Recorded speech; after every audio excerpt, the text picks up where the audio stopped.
Well, I'm substituting the beer for coffee for right now. Oh boy, been a long day, huh? Yeah. Not really. I'm actually in a good mood. The trolls cheer me up. When they attack, I love it. It just makes me feel good. But Marshall, welcome back, and I know you've got some information you want to share, and we're looking forward to learning. So by all means.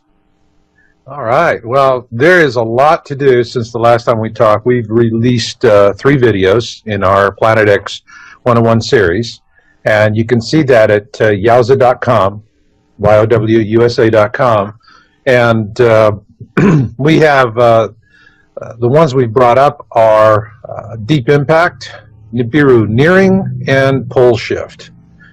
And just real briefly, Deep Impact, we were doing the AMS meteor data, and the trends there are not looking good. If the trends continue, we could very well have a deep impact event that would swamp a coastline. If the trends do not reverse quickly. Nibiru Nearing is the one that seems to really have hit a nerve with the elites.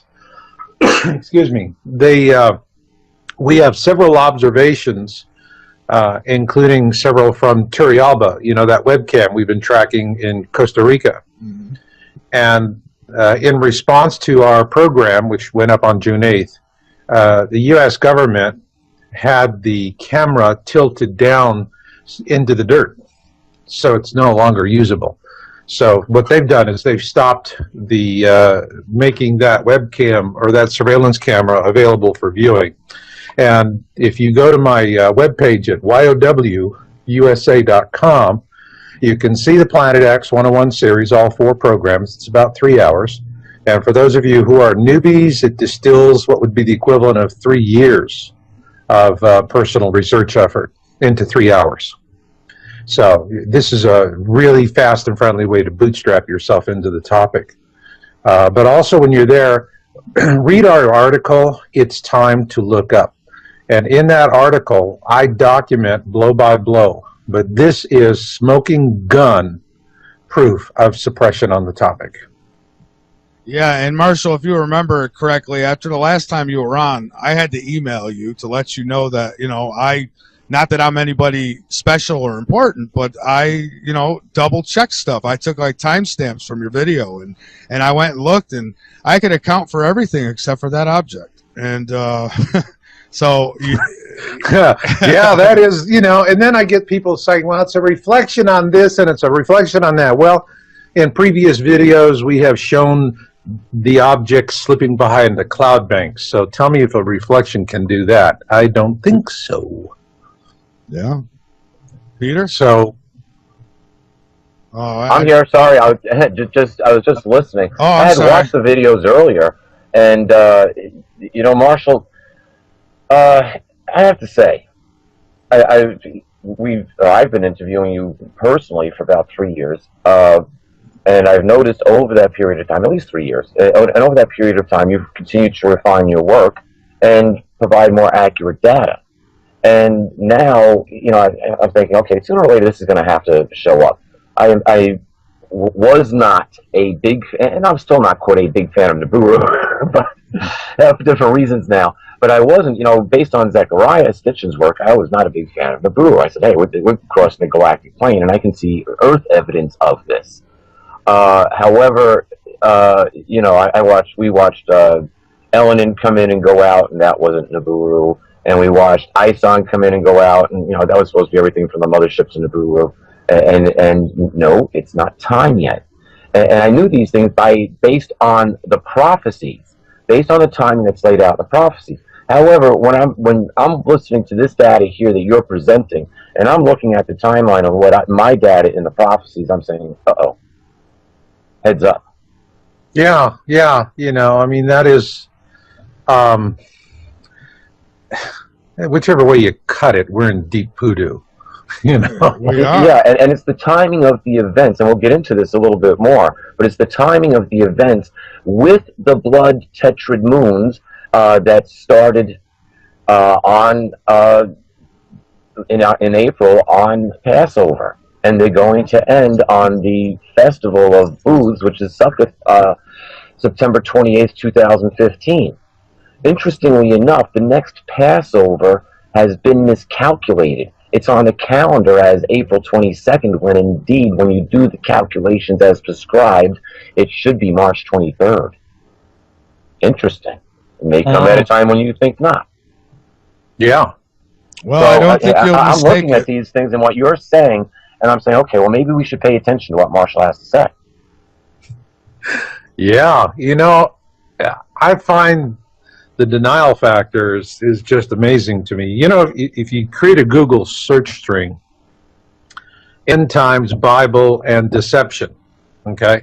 You plug that, you know, end times plus Bible plus deception. You put that into Google, and it comes up with like 1.63 million results. So people are used to talking about, well, yeah, there's going to be deception.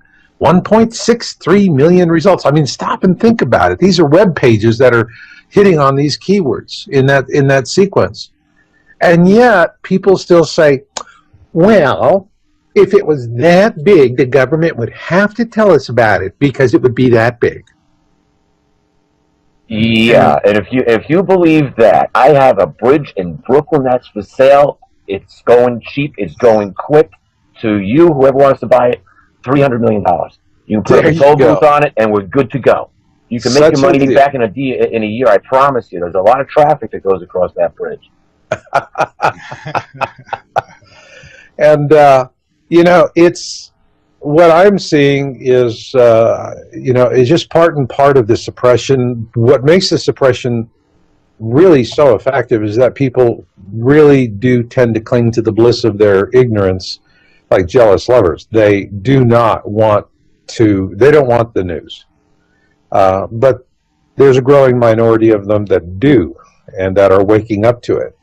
And so that for me was the key issue here to creating the Planet X 101 series, which is about 3 hours of video and capped off with Pole Shift, which gets into a look at, you know, what would the celestial mechanics be in terms of the causality of a pole shift. And, you know, after you've watched this for 3 hours, you're going to see a lot of hard evidence. You're going to see a lot of observations. You're going to see a lot of science. You're also going to see other things. You're going to see prophecy, predictions. It pulls all of the interest angles in there. But at the end of it, if you've gone through the whole 4 episodes in the series, which takes about 3 hours, you'll have consolidated 3 years of personal research. And at that point, you're going to have a really strong mastery of the topic. And the reason why I'm doing that for the newbies is I really want them to jumpstart and to be able to get into it, because they do not have the benefit of time that people have had in the past to contemplate all of this. They really need to get rocking and rolling much faster. And so for that reason, I've got myself working on a dual track where I need to work with the newbies, which is why I do this series, but my greater emphasis right now is to begin helping people who are going to who've already committed to surviving this. Let me ask you. Oh, I'm sorry, Marshall. No, you could finish up. Oh, that was it. Oh, okay. Let me ask you. I'd like for you to one more time go over why it's not a lens flare. And I'm not questioning you. I'm just saying for those who keep trying to, you know, point out and say, oh, it's a lens flare. Can you explain that just a little bit? Yeah, you know, because lens flare, sundog, these are, you know, these have become knee-jerk denial rejections. Yeah, I think you have to look at the video, really, and look at the pictures or the evidence that Marshall presents, or the videos, actually. Right. You know, a picture's worth 1,000 words. Yeah. It is. And, you know, the thing of it that I find a little frustrating is people who say this, or people who, you know, I say, well, have you followed my work? Have you watched my videos? Have you seen everything we've presented? And, you know, it's no. But it's a sundog. But you haven't looked at my work. No, it's a sundog. and you're not going to look at my work. No, I'm not going to waste my time looking at your work. And I mean, it's this, you can lead a horse to water, but you can't make him drink. But, you know, when we started looking at this, of course that's going to happen. Now, I've been in this game since 1999. That's when I wrote my first articles in this field.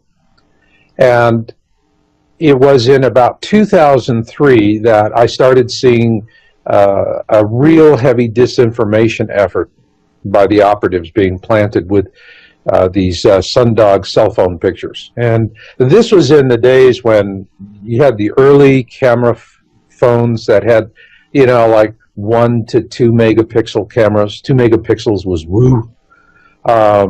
And these cameras had really primitive circuitry compared to what we have now. And so all they had to do was just take it, name it at the sun, and shake it back and forth. And they could get it to do all kinds of stupid things and create halos and reflections and sundogs. You know, and Marshall, I just want to say one thing here. What you're pointing out here is extremely important. At one time, I had my own photography business, and I used Hasselblad and Rolleiflex. There's a reason why I use those cameras. Rolleiflex. Good Lord, man, you had the good stuff. Yeah, and if I really wanted to expand the film, I had a Mamiya RB67, and that's I'm dealing with a piece of film which is 3 inches by almost 4 inches, and I would use ultrafine grain so I could turn around and take that picture and blow it up to a 3x4 photograph, 3 foot by 4 foot photograph, and it would look crisp and clear. So having and with the circuitry, when I love digital cameras. Big frustration with digital cameras. Now that they're getting up into the 40 megapixel range, okay, now we're talking. Yeah, but still, you're dealing with circuitry and still the camera's dealing with brain. circuitry and batteries. And I got to be honest with you, you know, when I've gone out on certain shoots, I still have a good old 35 millimeter Olympus, and I'll go buy film and use it because click. You know you got it. Click. And with these digital cameras, it's click. And it just takes forever for them to image. They just don't have the speed unless you're going to go out and buy these really expensive ones. But then you run out of batteries. Then you run out of chips. I mean, the old Olympus, I just get a bag of film and maybe a couple extra batteries, and I'm good to go for a trip. And so it's getting there, but the big thing that we're really finding right now people are using for observations are smartphones. And here's what really made a huge shift in the disinformation effort, because back when the cell phones were 1 to 2 megapixels, you could get all of these aberrations. And so they just started flooding the internet with this nonsense. All right. And we were watching it. We've documented it. You can find it on our site. You know, we were, documenting what was happening years ago. Not that anyone is ever interested in history. And however, things changed in a very pronounced way when Apple brought out the first of the iPhones. I think back then it was about, 8 megapixel was the camera, but it just simply, the iPhone set a whole new standard. And at that point, what we saw was that the disinformationalists stopped the campaign. But they had already achieved their goals. They had gotten the terms reflections and sundogs injected into the public domain. And consequently, when people would look at pictures coming off of smartphones, they would brand them as sundogs just as fast as they would coming off of these junky little phones, which we won't even use images that come in from those phones. They're just very problematic. But the smartphones, now you're talking 10, 12 megapixels and more. I've got a Galaxy S4 Active, and my God, the picture resolution is amazing. And so once those came in, the disinformation campaign chilled out, but the damage was already done. And so people were already inoculated against these kind of images. And the thing is, with a smartphone, you can get reflections and sundogs in an image, but you can also, unlike with the cheap cameras or the older cameras, which were very poor, you can differentiate between a legitimate object and some sort of aberration, reflection, or sundog. And so you can make those distinctions in a better resolution camera. And So, you know, you still have this thing where people jump to it. Now, when we started tracking Turrialba, all right, and this is 3 different camera systems, and one was a standard definition, one was high definition, and the current one, which was gifted by the United States government, is about as clear as mud. And however, we've acquired Nibiru with all 3. But what's more important is that you're right, talking about. yeah. But the point here is, and we've already put it in one of our past videos, all right, is that we have images of Nibiru slipping behind a cloud bank. Now, Peter, you were a professional photographer. How does a reflection or sundog or lens aberration slip behind a cloud bank? It doesn't. When the sun, whenever that bright object goes behind the sun or clouds, that flare should go away. As a matter of fact, my favorite day to shoot, especially outdoors, was on overcast days. No sun, no haze. You don't have to worry about any kind of lens flare being in the way. And with a little touch of light, hey, you had your own sun. Yeah, but the point is that if you have a lens flare, all right, the lens flare is just going to stay there. It's an aberration. It'll appear in front of a cloud as all right. But if it's a natural object, it will. In other words, if it's a lens flare, it's between you and whatever you're imaging. Correct. If it's a natural object, all right, then it's a natural object, and then it can be obscured. Oh, sure. And so, when it goes behind the cloud, that's pretty much it. You're not going to see. It should go completely away. You know, depending on what's causing that lens flare. It goes away because it is obscured. But if it is a lens flare is an aberration that happens in front of what you're shooting. It's between you and the target. Exactly. That's where lens flares occur, is between you and between what you're shooting. So, and they should be off to the side, typically. Well, the lens flare is just going to stay there until you shift the camera view, you do something different, you do something dramatic. All right? So the point here is we went through and we did a lot of work. I mean, God, we spent weeks on this stuff, reviewing the images, because we knew there would be this knee-jerk nonsense coming out. But also as researchers, we didn't want to go down a rabbit hole. So we want to make sure, first off, is this a reflection, a lens aberration, a flare of some sort? No. Okay, when we did our deep analysis on it, no. Were there flares, were there sun flares and other aberrations occurring? Yes. But because we had high-resolution imagery, you can sort between the two. Then we knew we had a natural object. Now, one of the things that we do is called a gamma test. That is the easiest way. Gamma is a way of adjusting your images in a digital format. It's not for film. Gamma is digital. It's desktop publishing. And so if you have a reflection, reflections are what we call cold objects. All right, so you turn the gamma down to 0, you'll always see the sun. But your reflections or your sundogs will disappear because they're cold images. They're not generating their own light. These are reflections of light that is already existing in the environment. So because the light has been bent through the distortion, it's not going to have the same heat, if you will. It's not going to be hot. It's going to be cold. And that is the principal way we use gamma for the test. And so when we look at it, you pull the gamma down to 0, and if that object is still there, then you know that object is generating light, because the only thing that'll go to 0 gamma is something that's generating light. All right, we do that, but also we go and we look at feathering. All right, if you have reflections and you do an intense close-up, you go down to the pixel level. Now, this is the reason why you need to have the high resolution. Because with high resolution, you can really zoom in on this, especially when if you have original source files. This gives you one big advantage with the digital camera that you're not going to have with a film camera. Because you'd have to be looking at the raw negatives under a loop to actually look at what grains of silver were exposed. Yeah, that's really it. And the thing about it with digital is when you get the raw image file, you're essentially doing the same thing. you can really go down. And that's when we're looking for, the other thing besides gamma is we're looking for edge definition. All right, and an object that's generating its own light is going to have a crisper edge when you really zoom down on it. And a reflection is not. A reflection is always going to have a soft edge.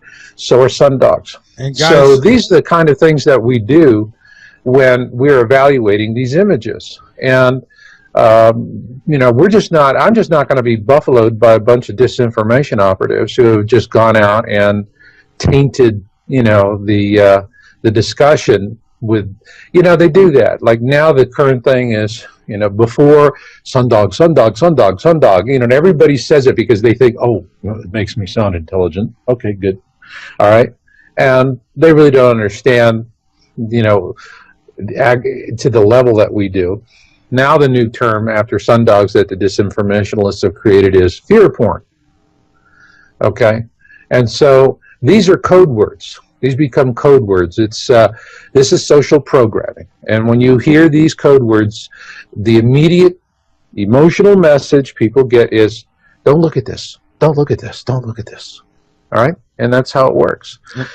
And it's effective because people want it to be effective. We've got to take a break, guys. So we'll pick right back up on this. I do want to ask you this quick before the break. Didn't the clouds? I mean, they played a significant role in showing that it wasn't a lens flare, too. Did they not? If I remember correctly. If the object disappears behind the cloud, all right, then you know that that object is behind the cloud, and a lens flare is going to be between you and the cloud. Mm-hmm. Lens flares live directly right in front of the camera, all right? Real natural objects are wherever they are in front of the camera. And that means if that object is slipping behind a cloud bank, that means that object is in space and it is behind the cloud. And that's the reason why it slips behind the cloud bank. Yeah, your lens flare could actually, is most likely right within the lens itself. Yeah, a lot of these are, you know, this is going to be within the lens. If you have a surveillance camera, it has a housing. The housing will have a glass that's protecting the lens, so you can get an interaction between the lens and the camera and the surveillance housing, you know, protective filter that's in front of it. But, you know, in the final analysis, whether it's sundogs, reflections, or whatever, it's all going to take place within an inch or two of the imaging circuitry.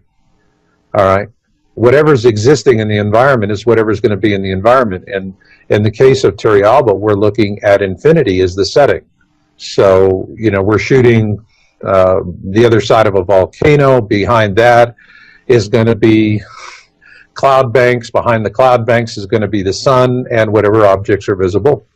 And then, of course, once we've determined that it's a natural object, the next thing we have to do is it a cataloged object? You know, and this is the other thing. I mean, we always hear that they go Venus, Venus, Venus, Venus, Venus, Venus, Venus. And I was able to account. You know what? Right there in what we're showing you, you have the direction, you have the time of day, you have the location. Go get Stellarium and check for yourself. Do they ever do it? No, because they like sounding intelligent by going Venus, Venus, Venus, Venus. If they would look, they would say, it's not a cataloged object. All right. You already did that, right?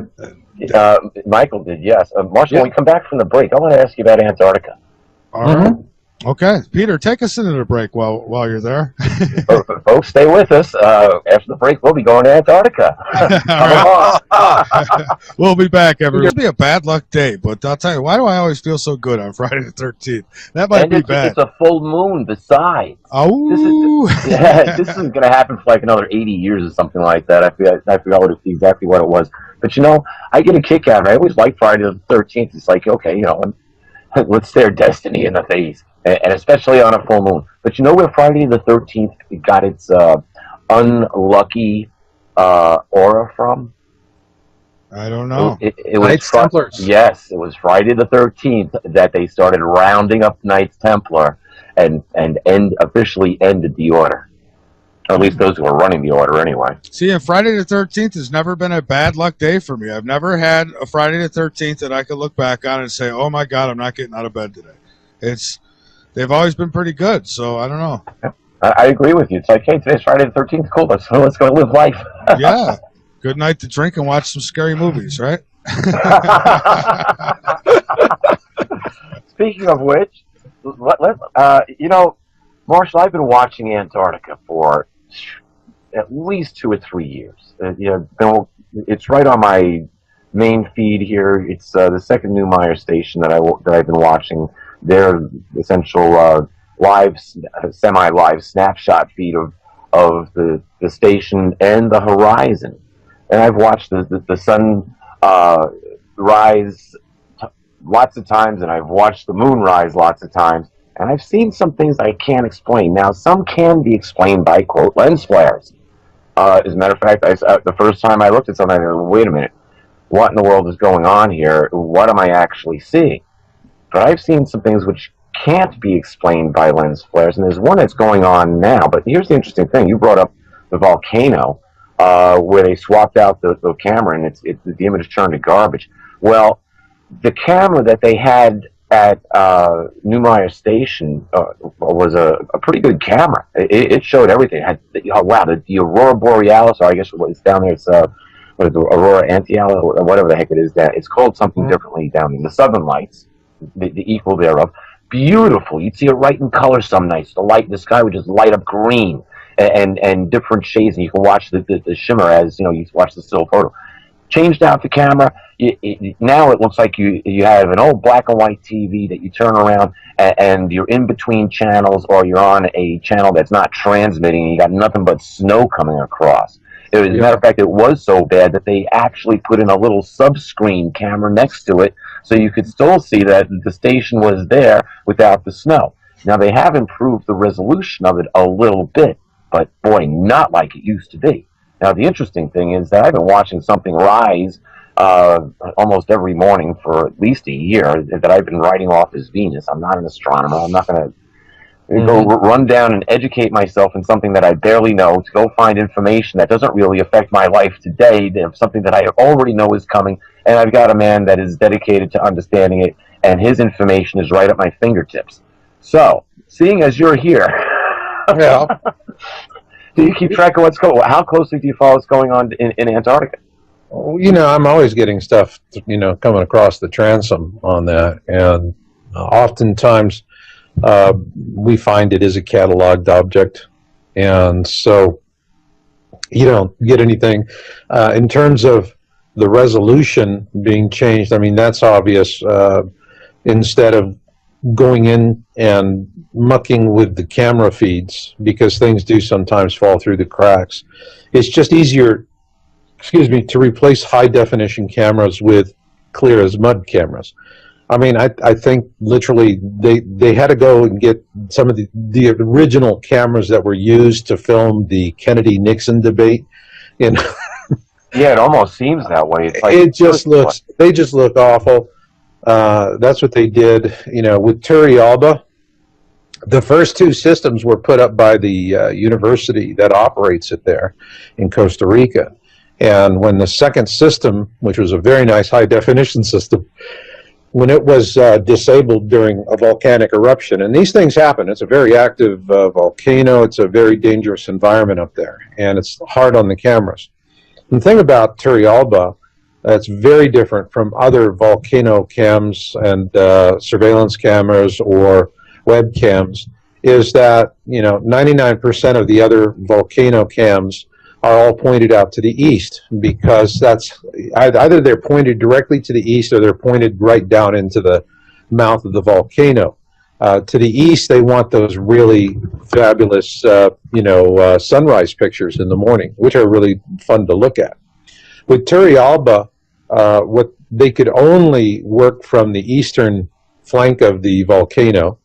It was the only safe place where they could mount a camera looking out to the west-southwest. And the purpose of the volcano camera for Turrialba is actually, it's principally for the benefit of the people who live at the base of the volcano, because they get up in the morning and, they're not tuning into, Good Morning America. They're tuning into the volcano feed to see if they're going to need to bust a move that day.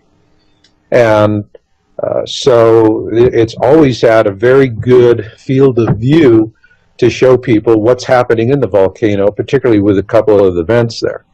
And the second camera, which was high definition, which was installed, I think, in late 2012, and that was the one that we did all our imaging on in 2013. We've got literally, we probably got over 1,000 captures of Nibiru from that camera system. And it was toasted, I believe it was in May of 2013. And then the site, when the feed went dark, came back, I believe, in July, and with a camera that was gifted to them by the United States government. And it was just the worst camera. It reminded me of those old 2-megapixel cell phone cameras. It just was that bad. It had a very wide focus, and it was installed with a peculiar tilt and a zoom. It was very difficult to use, and actually through the remainder of 2013 we would monitor it. We have team members who monitor it, and we just couldn't find anything useful. However, in January of this year, Nibiru is nearing, it is getting bigger, and so even with this highly distorted camera, we were able to acquire it and to observe it. And so that is what we reported in our video we published on June 8th, which is Nibiru nearing. And in that one, we actually do a detailed analysis, and I actually, in that video, go through January of 2010, and Nibiru was visible in 2010. Also, we have January of 2013, January of 2014. It gives us the same time of year for 3 different years and 3 completely different camera systems. And then what I do is I compensate for tilt and zoom, but also not only people are resonating with it. What happened was the United States government had a very nasty response to it. And what they did was they went to the operators of the feed in Costa Rica, and they had them do 2 things. One, post on the site a very detailed acknowledgement of who had gifted the camera, and then they had the camera pointed down and basically into the dirt. And so the lower 2/3 of the image is completely useless. It's the ground at the base of the camera, which there's nothing of value there to look at or to study. But what it does do is it denies you a view of the sky.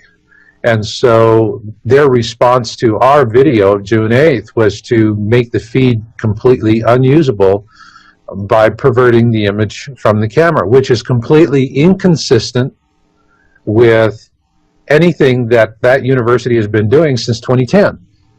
All right? So this is something where it's very clearly a cover-up.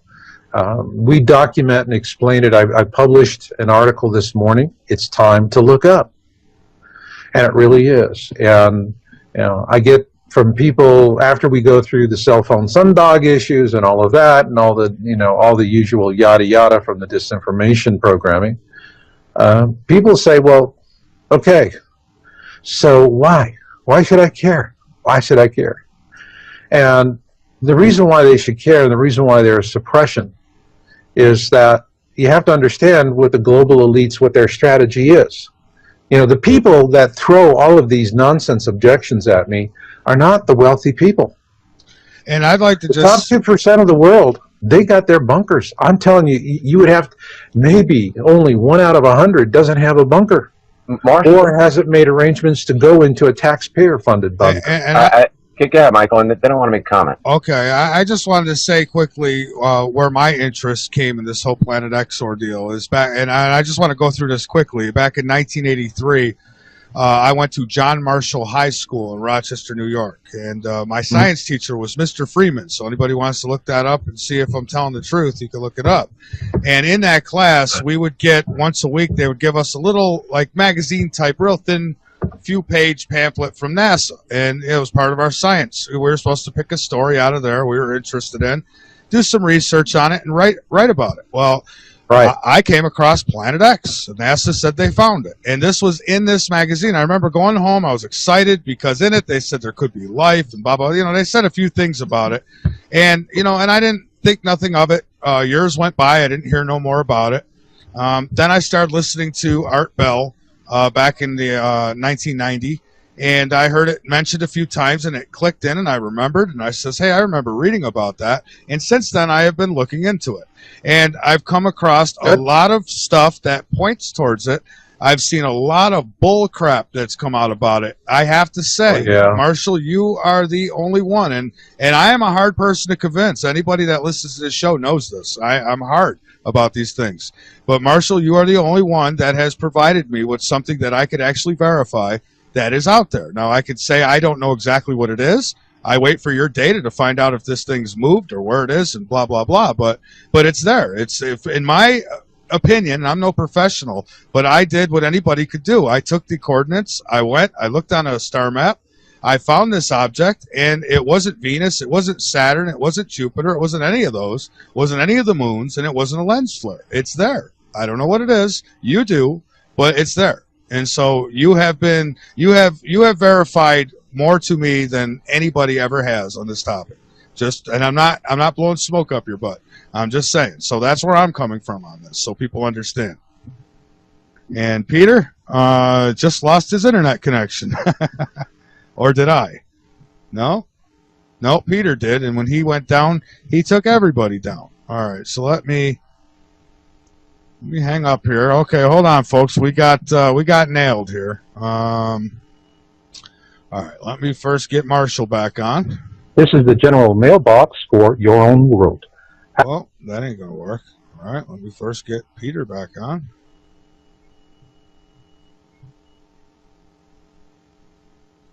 Well, I don't know if his connection's come back yet. Peter was controlling the call, and he lost his connection. So when that happened, we lost everything. So we'll see if Peter gets back so he could comment. Let me try Marshall again. I'm just going to go back and forth here until I get one of them. This is the general mailbox for your own. That's not going to work. Wow, you sure it's not me that went down here? No, I'm still up. How about a little something in the chat there? Can everybody hear me? Hello, hello, hello. Okay. Anybody hearing me? LateNightInTheMidlands.com chat room. Can somebody give me a shout? Thank you, JH. All right, so I'm good. So this is Peter then. All right, so let me get him. Oh, there we go. All right. Okay. Well, looks like we peeved off. Peter, you gotta hang up. You gotta hang up on Curtis, though, Peter. You brought us all back. Well, Curtis, if you're with us, hang up yourself. Oh, I might be able to do it from here. Yeah, we got it. Okay. Oh no! Now you're calling him back. Oh boy. Sorry. All right. Sorry. We have thunderstorms here, and we just had I thought I was going to be down for the rest of the night, but it was the power went off and came back on. No, it was not the elite attacking us. Although I do want to get into that subject. Yeah. Okay. Well, I'm glad to hear it was thunder. Well, I said what I had to say, Peter. So go ahead. I know you had a comment you wanted to make. Yeah, help! I've moved knocked off the air. Oh shucks, where was it? Go talk about having to reflect. Tell you what, why don't you folks carry on? I'll catch up.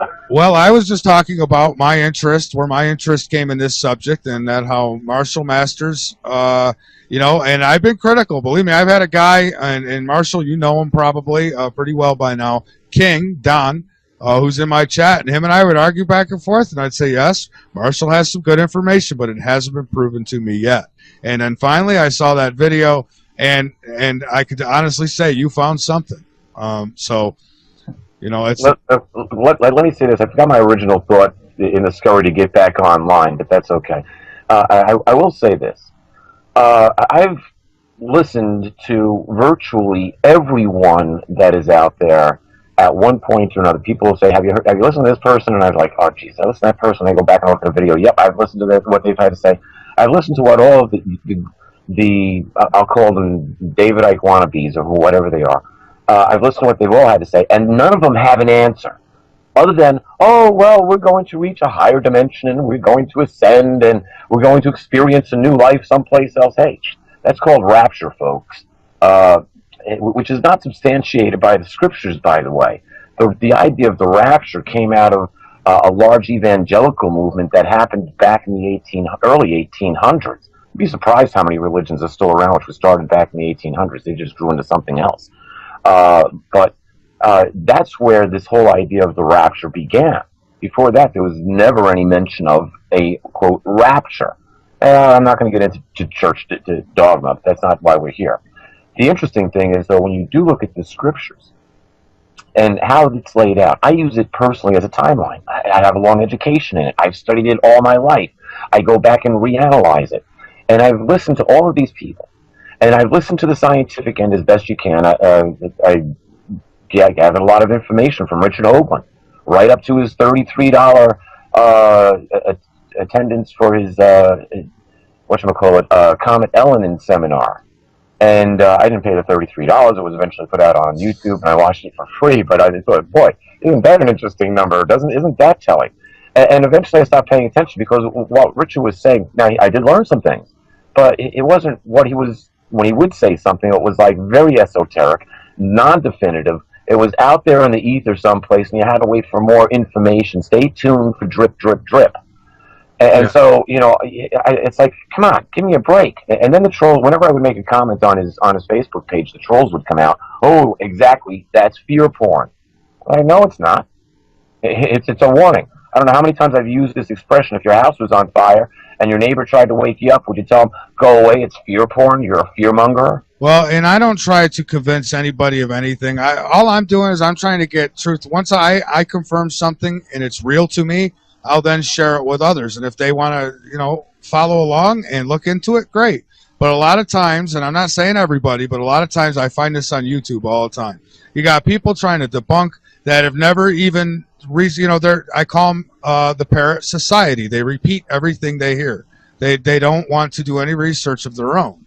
And I run into that quite often with people. And so, and the more closed mind they are, the less likely they are to read anything other than the headline, make a comment based on ignorance. I got into a heated debate over a topic with that in a friend's restaurant one night. Got up and walked off. You know, this gentleman pulled. I love this. He pulled his heritage. He said, my great grandfather was a major in the Confederate War and in the Confederate Army. And I'm thinking, oh, so your family comes from a bunch of bigots, huh? That was good. He must have stuck you with a check after that one. Well, we weren't dining together. We just happened to be in proximity thereof as the conversation was going on. But I got so upset over the situation, I walked out without paying the bill. Good, you stuck him. Great. Well, it was my friend's restaurant. I stuck my friend. I would have paid the bill later on, but I was so pissed at this person's ignorance. The fact that he would make a comment based on no information whatsoever to base the comment upon. None. Yeah. You know, I mean, it's like, you know, they say, okay, I want to debate you on your evidence. Okay, fine. Have you studied it? No, but I want to debate you on your evidence. And what you get, you know, and it's like, have you looked at any of my videos? No, but I want to debate you on your evidence. You know, it's like, so what are you going to do? Just call me names? I mean, how this is going to help? But, you know, guys, this behavior is it has nothing to do with Planet X and has everything to do with social programming. Social programming is very powerful. Let me explain to you how this works, because this is important to understand why these people just do these idiotic things. Is that, first off, we are talking about a topic that provokes a deep racial memory that is in our memory engrams from birth, of rocks falling out of the sky and killing a heck of a lot of people. And so it is a terrifying thought for us. It just immediately evokes terror. And awareness, when you come into awareness in this topic, like I often say, it's like getting hit in the face with a dead salmon. You're just spitting scales for a while and wondering what the hell happened to you. And so what happens after your racial memory of a space threat is provoked you're having an incredibly powerful, fearful, emotional response, which is then immediately channeled through social programming. Now, social programming comes, if we were in North Korea, well, yes, everyone's in lockstep for the great leader. Okay, we know who's doing the social programming. Here, it's every bit just as powerful, but it's more subtle. And the social programming has a pyramid. At the top of the pyramid are the central bankers. And then they're the ones telling the corporations what the message is. Then the corporations are telling the governments that are in service to the corporations what the message is. And then it finally filters down to the people we rely on for advice, our doctors and our ministers and our parents and so forth. And finally, there we are at the bottom end of the triangle. And might I add, this is also somewhat of a game of telephone. So the message at the top either becomes amplified or distorted by the time it hits the bottom. But what it all comes down to is that we're controlled, and we're never ever told the truth. We're never told the truth. And here's the thing of it is, you can ask everyone, does social programming exist? And everyone will look you straight in the face and say, absolutely, social programming, there's no question about it, it exists. And then right after they say that, they're going to look at you and they're going to say the same thing that every alcoholic who is in denial will tell you. But I can control it. All right? And alcoholics will say, I can control it, and I can control it, and they'll do that until finally they've destroyed their life, and gosh knows how many other lives, and they show up one night at an AA meeting, and they stand up and they go, I'm so-and-so, and I'm an alcoholic. But they've got to really wreck their lives in order to get to that point. And with social programming, it's the same thing. Everyone it's a given. There's no hidden fact about it. But what people don't understand is that they embrace it like alcoholics embrace the bottle. Right? Let's take a look at this. And it doesn't have to be alcohol. It could be a number of things. Anything. And it really boils down to people just cling to the bliss of their ignorance like jealous lovers. Now, the folks Dancing with the Stars? Huh? Who's Dancing with the Stars? Yeah, it's like, what's Beyonce doing today? And that's the reason why that's all you see on CNN. Who's on so first? People, they want the distraction. They don't want to deal with the long-term threats. Now, people who have money, the top 2%, if someone's in the top 2% and they don't already have a bunker, and I'm talking about $500,000 is like entry level for these folks. If they don't have one of these things, and typically they're multi-million-dollar bunkers, they are a real oddball in their social caste. These people do not sit here and go with the cell phone sundog, all these fear porn, all of these disinformation mantras, and attacking anybody that's trying to present information. They are like sponges. They soak it up because they understand risk. They understand you take risk, you mitigate it, you evaluate it, you protect against it. But in the final analysis, you're always looking down the road to see, okay, what could adversely affect my position? And you plan for dealing with that, which is no different than every military in the world does war games for every possible contingency, including alien invasions. All right? People who work with risk are the ones that look at this. I call them the perceptives. They look at it rationally, and they move forward in a very rational manner, and they do some very impressive stuff. The people who do not work in risk, the ones that want a paycheck because they don't want uncertainty in their lives, these are the ones that are going, oh boy, rocks falling from space. I'm going to channel this through my social programming. Obviously, if you're talking about something that is not about being a good consumer, then you're one of those. All right, and you get mocked and humiliated, and it's really easy to tell when people are in this knee-jerk social programming response mode because they're completely irrational. I see this with folks that are coming into awareness and have had dreams, visions, and premonitions, and unfortunately, only 1 in 5 couples are you going to see where both husband and wife are in awareness together. And when they do, these are incredibly happy people. Just incredibly happy people, and they're busy researching and preparing and planning, and they've got control over their lives. And they are, what's really important is once you are in awareness, you are really free of the social programming. You are marching to the beat of a different drummer. All right? and you're being punished for it. You know, you're off everyone's Christmas card lists and so forth. But you're walking humbly with your God, and it opens up your life to a whole new dimension. That's amazing. You go through what the mystics call a Kundalini ascension, and you become really spiritual. You get much more connected to the cosmic consciousness, God, Yahweh, whatever you want to call it. But your sense of connection, your sense of purpose, and how the universe is unfolding really expands in ways that are nurturing and fulfilling.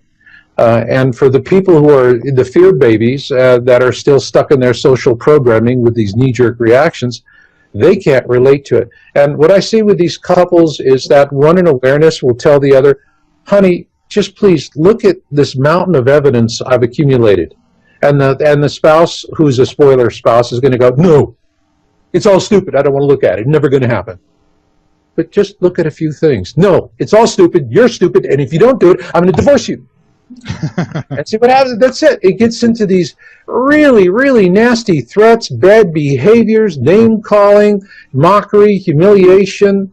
And you know, the interesting thing is, I have never seen someone in awareness who is married to a spoiler spouse. Never do I see them say, well, you're as dumb as a sack of hammers. I'm going to divorce you. Never. They're always as loving as possible. They always bend backwards. They always turn the other cheek. It's the other spouse that immediately goes on the warpath with, if you don't stop this awareness crud, I'm going to divorce you.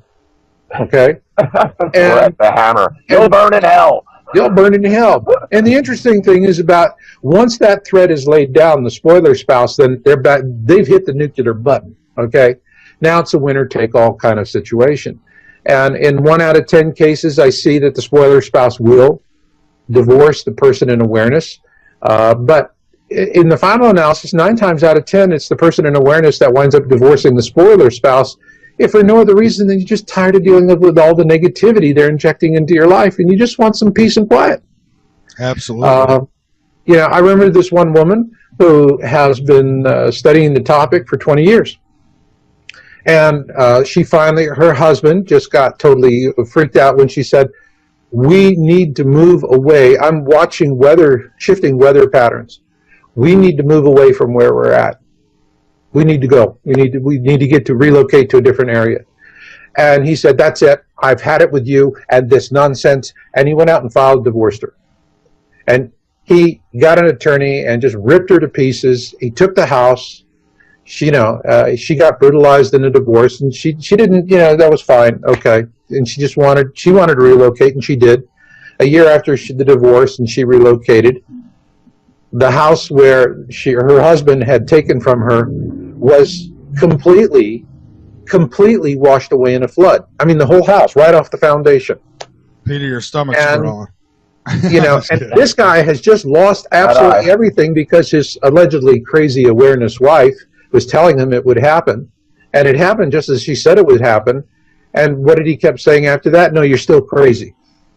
Yeah, I'm sane because I stayed in a house that got flooded off the foundation. And Marshall, I'm listening to you talk about this, and some people will just never ever understand it. I think of the most, I'm going to call this totally pig-headed, and you'll love the explanation. So this was 15 years ago. I got into a conversation with my boss about.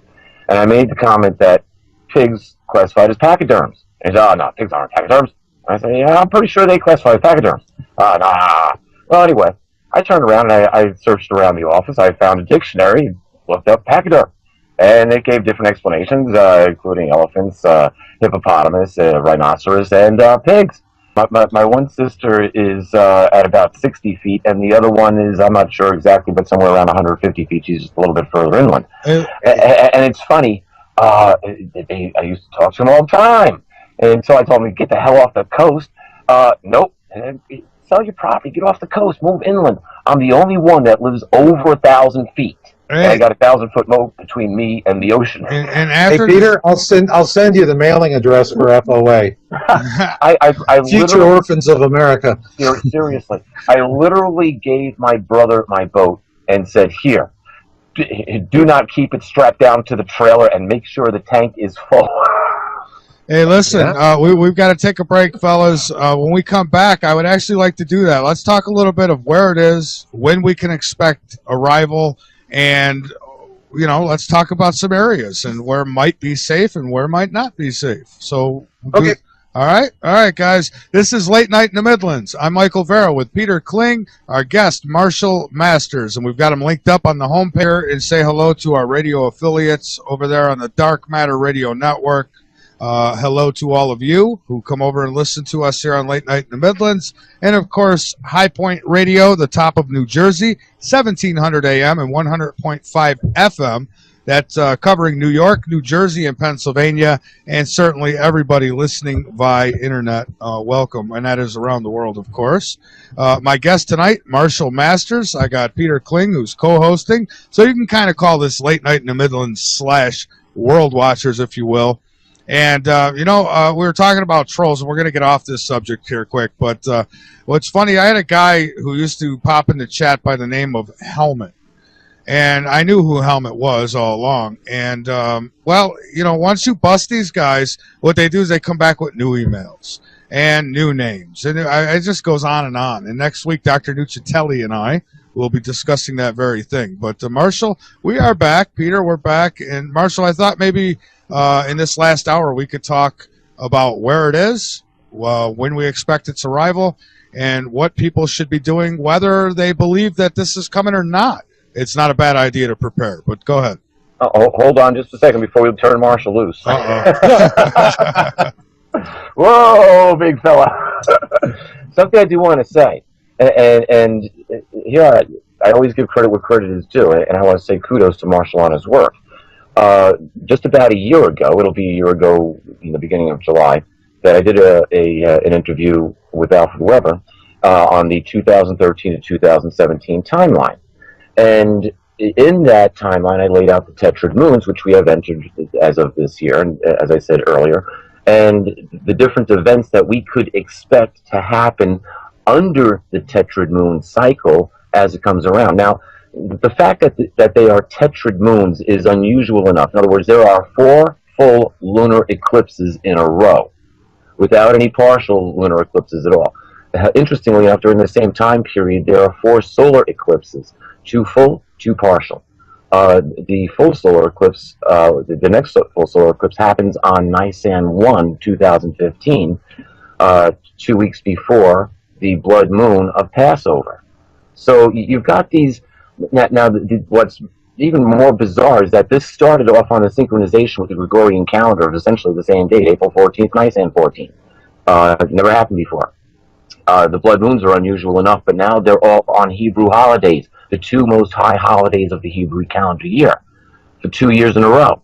Extremely unusual. They end on the day before the most accepted historic date for Jesus' birth. They end on on September 28th. The most historic accepted date for Jesus' birth is September 29th. The following Passover is misdated.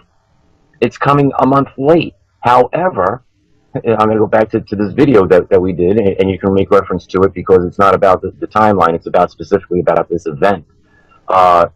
Here's the situation. The timeline falls out almost perfectly for what Revelation 6:12 through 17 could only be described as the Nibiru event. And that's what makes this so peculiar, in not a strange way, but in a timing of events. I don't believe in coincidence. Coincidences are 2 things happening at the same time. But let's look for historic precedent. And when we do, the last historic precedent was at the time of Egypt's the liberation of the tribe of Israel from Egyptian control back during the Exodus. But interesting, when you read the wording that is used in Revelation, the 6th chapter, in the 12th verse, it's interesting how it starts off. And then, Marshall, after I read this, I'm going to leave this to you. Okay. It says that I watched as the Lamb broke the 6th seal, and there was a great earthquake. The sun became as dark as black cloth, and the moon became as red as blood. The stars of the sky fell to the earth like green figs falling from trees, shaken by mighty winds. and the sky was rolled up like a scroll and taken away, and all of the mountains and all of the islands disappeared, and the kings of the earth, the rulers, the generals, the wealthy people, the people with great power, and every slave and every free person all hid themselves in the caves and among the rock masses of the mountains. And they cried out to the mountains and to the rocks, fall over us and hide us from the face of the one who sits on the throne and from the wrath of the Lamb, for the great day of their wrath has come, and who is able to survive?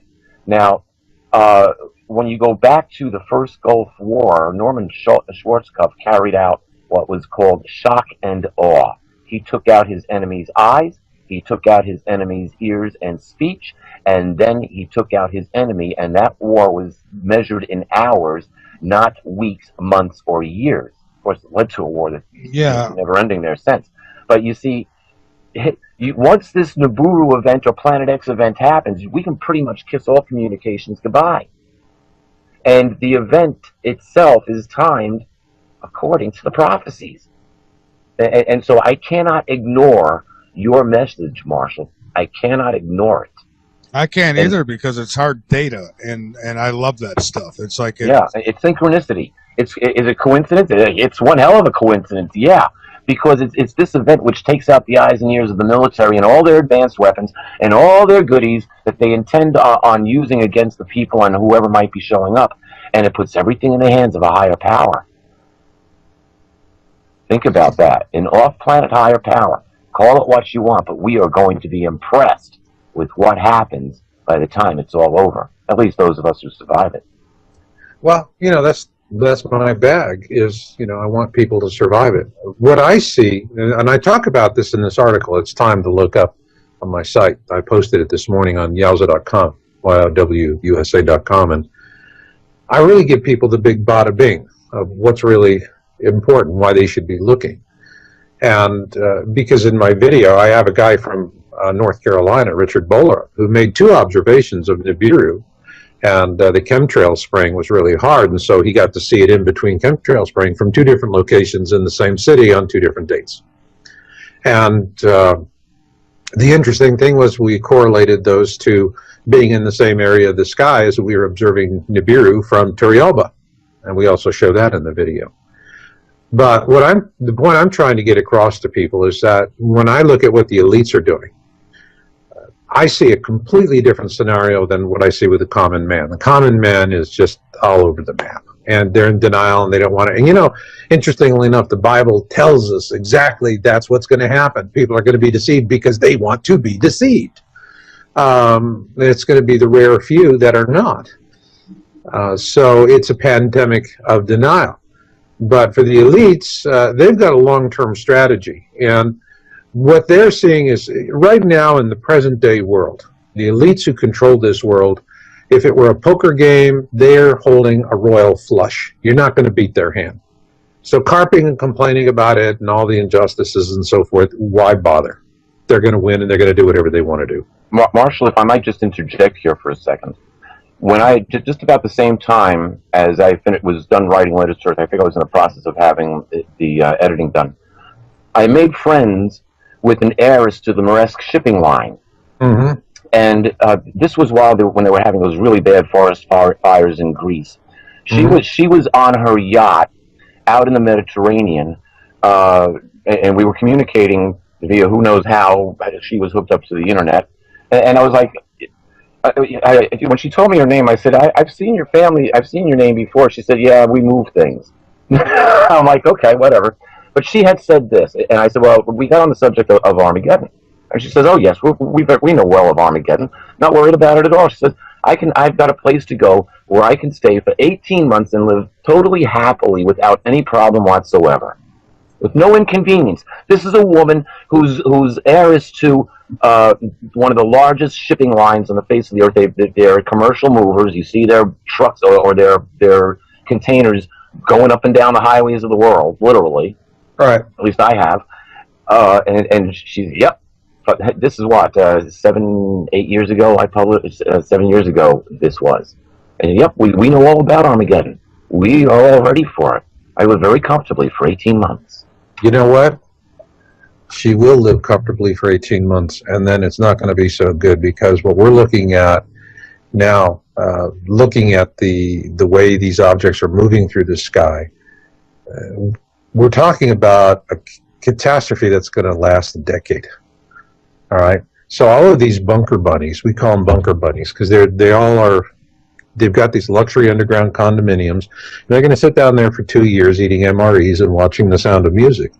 When they come up, they're not going to know what life has become on the surface. And they are going to be real easy targets. They are going to stand out like sore thumbs for renegades, rogues, marauders, and the worst of it is that there will be cannibalism, and the cannibals are going to go for the bunker bunnies because they're going to be sweet meat.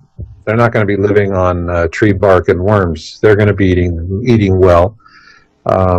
They're going to be easy to spot. They'll smell them at a distance because their body chemistries are going to be so much different than everyone on the surface. So the bunker bunnies are not going to fare as well as they think. They've bought themselves into a short-term delusion. The people that are really going to survive are the ones that are going to be on the surface. And here's where the elites are concerned, because the big elites, the ones that are running the world, these are the guys that their bunker systems are designed for a decade or more. They're self-sustaining. They can go the long haul. When they do come back up to the surface, what they're going to want to do is re-exert their dominion over the planet. Now, what they're going to do is you can go research like the Svalbard seed vault. Well, Bill Gates, the most successful monopolist in the world, is the poster child for it, and it's underwritten by Monsanto. You know, these people are, not known for compassion and love. They're globalists, and, they want to devour the world. And so what they'll do is they'll come back up to the surface, and they know in a post-historic world, they're not holding a winning hand. That the people who actually endure it on the ground, they're the ones that are going to hold the winning hand. Not that they'll probably understand it, because they're going to mostly be young people who, going into it, are going to know everything that they remember about Beyonce and very little about how things in the world really work. And so when the elites come up to the surface, they'll beguile them with trinkets and baubles, seeds, and medicine, technology, and so forth. And here, sign on the dotted line.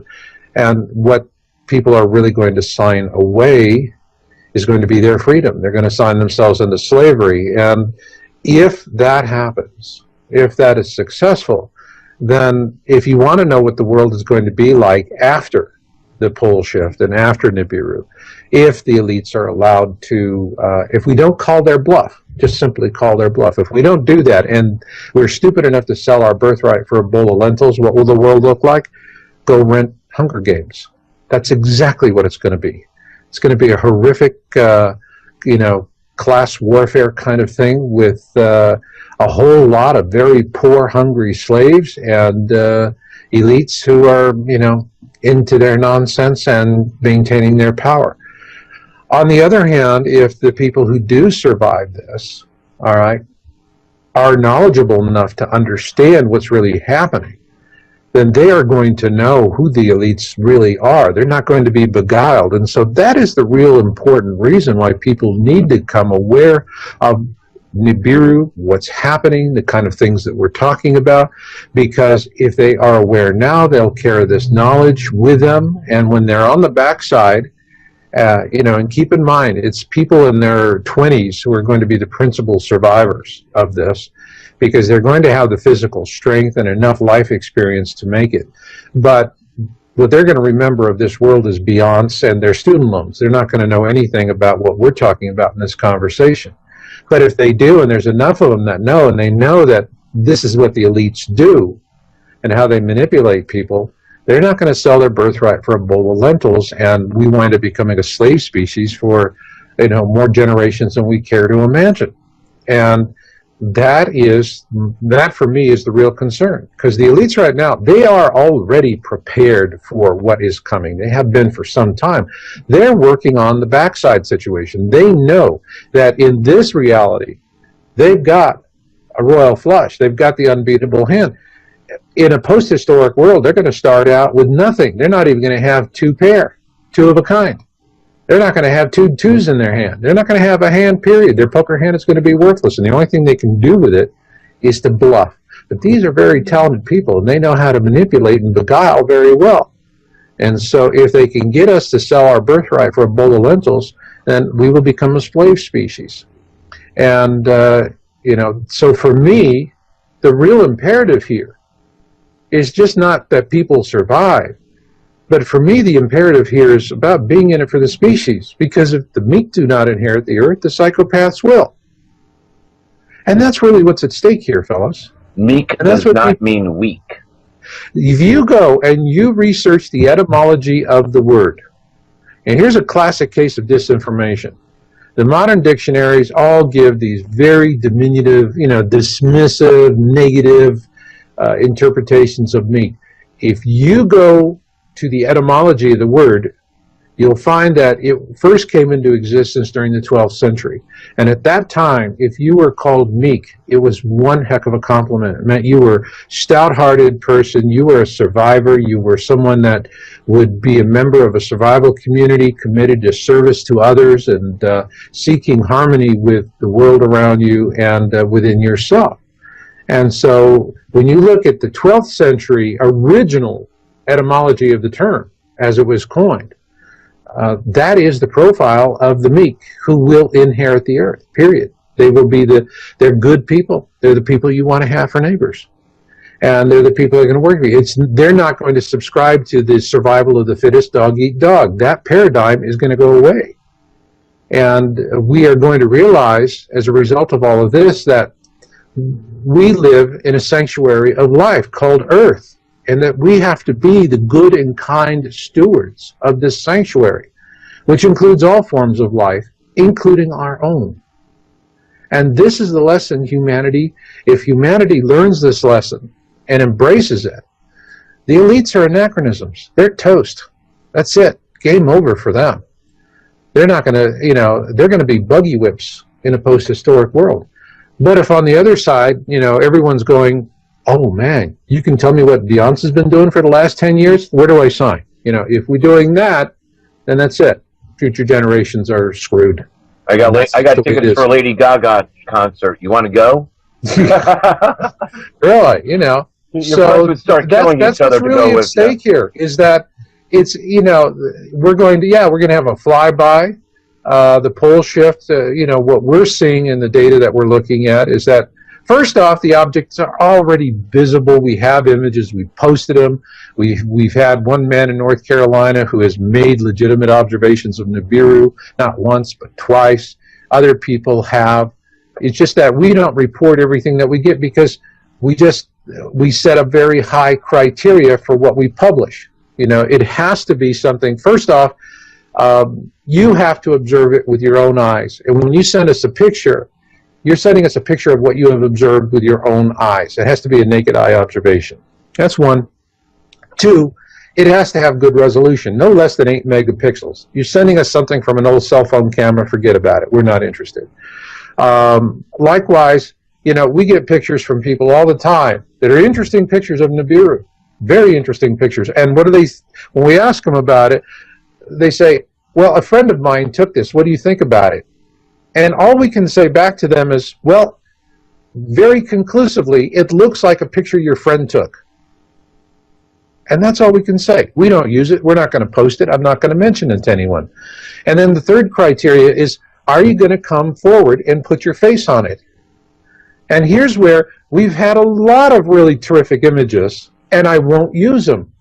Because the people who are saying, well, I took it, but, and I don't want to be mocked. I don't want to be ridiculed. I could lose my job if they see I don't use it. No, thank you very much. I file it away. If you're not going to stand up, put your name and your face on it, give me an interview over the phone that I can record and post in a video, we got nothing to talk about. He's seeing the moon or Venus or something else, and he thinks he's seen or she has seen Nibiru. And so we do our due diligence. We comb through this thing with a fine-tooth comb. And that's that's what we did with Richard Bolerup's report that we put into our report, Nibiru nearing.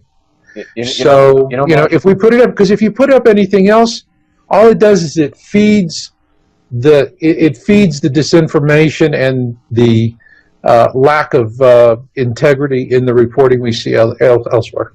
You have to have the data, and that's something that I appreciate about, or that you've kept my interest, because you've provided better data over the years. And last year, like I said, in July, I did the video 2013, 2017. The end of July, you came out with the date for Nibiru, or the approximate date for Nibiru, the time period that we could look forward to, somewhere right about the beginning of 2016, first, second quarter. Yeah, 2016, I think sometime in 2016 it's going to be visible from most every point, if not every point on the globe. The pole shift is going to happen after that. When? It is impossible to say, because these objects really defy what we have defined as celestial laws. You have, it's coming in, and it depends where this mini constellation is. The speed of this mini constellation is going to vary as depending where it is in its orbit. And there are so many variables. And I point this out in the video. There's just so many variables. But earlier we were talking about, Michael was talking about that thing he saw from NASA. Well, in my video, Pole Shift, what I show is there is a NASA astronomer by the name of Anderson who's currently on payroll or is close to retiring.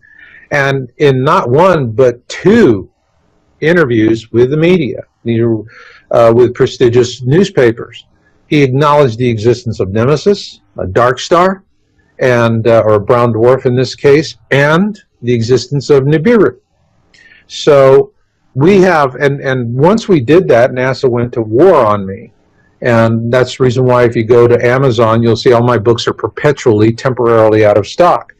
And they're using that to muffle and silence our work so that people don't want to see it. Again, remember, think about this from the standpoint of the elites. You want to come up after the disaster with your baubles and bangles and your beads, and you want to get the natives to sign away their freedom and to willingly accept slavery.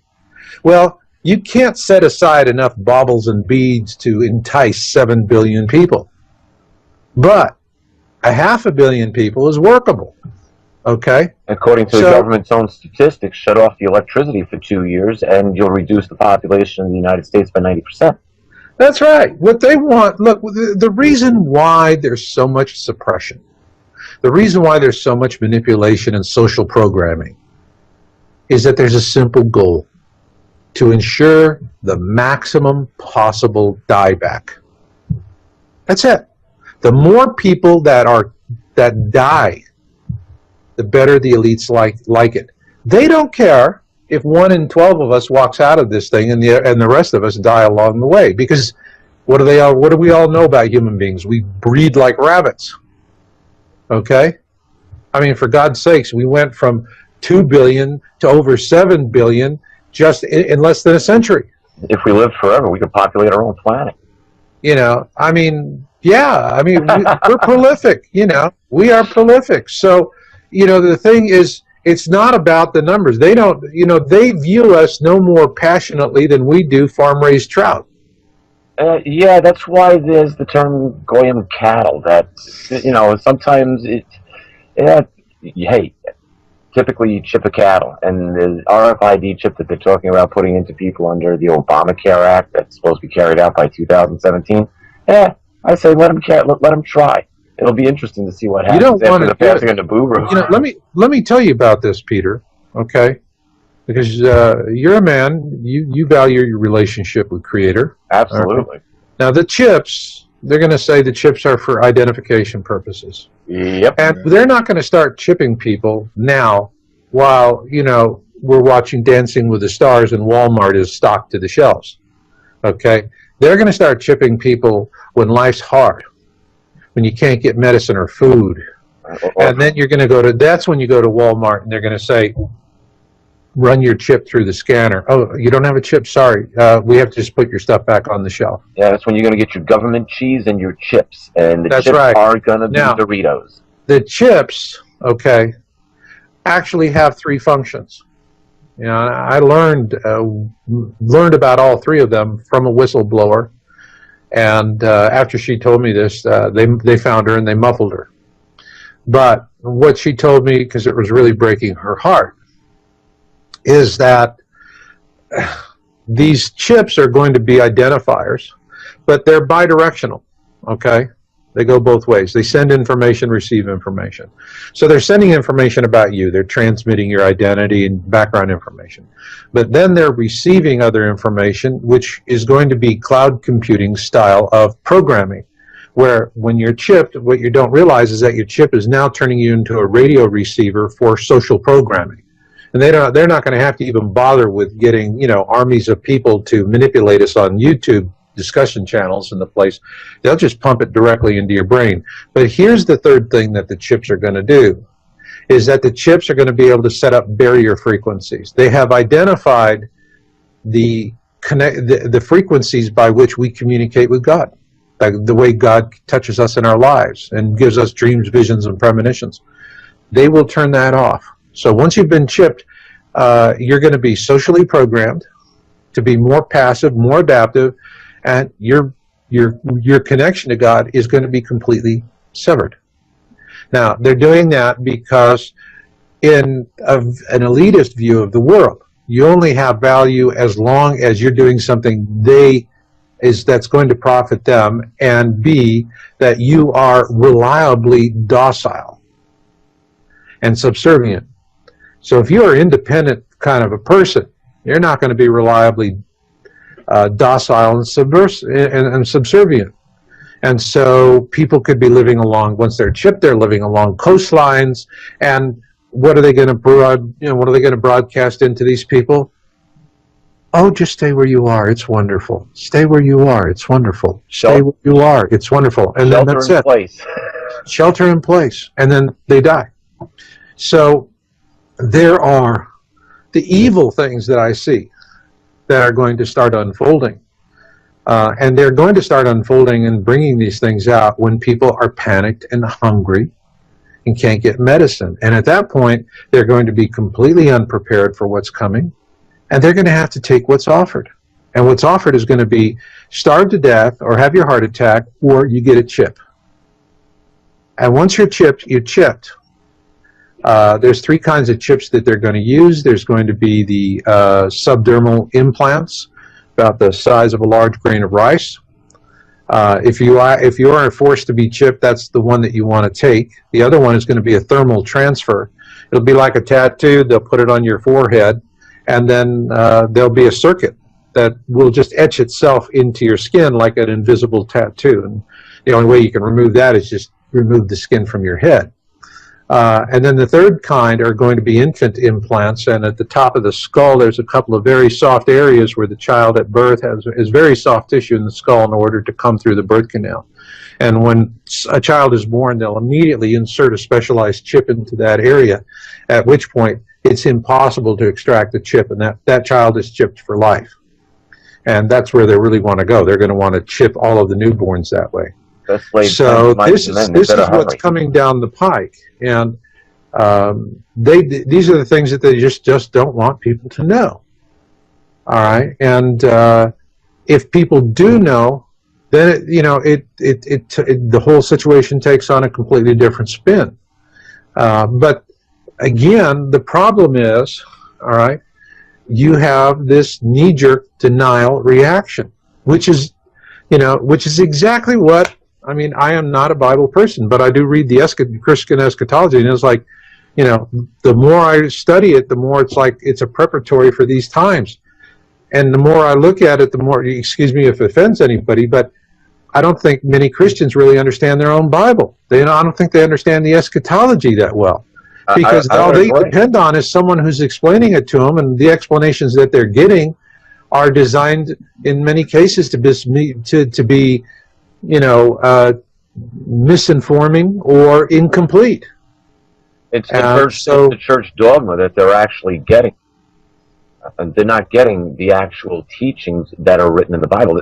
That's one great advantage that I have. I never learned the church dogma. No religious dogma was taught to me. It was taught to me in a manner of exopolitics where other dimensional beings were involved. Cherubs, seraphs, other angels, archangels, God. And, you know, I was taught by people who had a special calling. Let's leave it at that for this show. And they didn't give me any other special instructions except learn this. Learn this. I'm sorry. Don't get involved in earth politics. Don't get involved in earth religion. And the last thing that I was told was that my future was in the stars, which I finally came to understand when I wrote Letters to Earth. Are good people. And the majority of the people would look at that young 15-year-old girl and see a human being with a lot of potential. But it's the ones that are malevolent and self-serving, and they are in the minority. They're the ones that have the megaphones. And so the louder the message is, the more evil the person behind the megaphone is. I believe it was George Green who did a video on Project Camelot and said his awakening moment was when his daughter, they were in Aspen, Colorado, and he was with Ted Kennedy.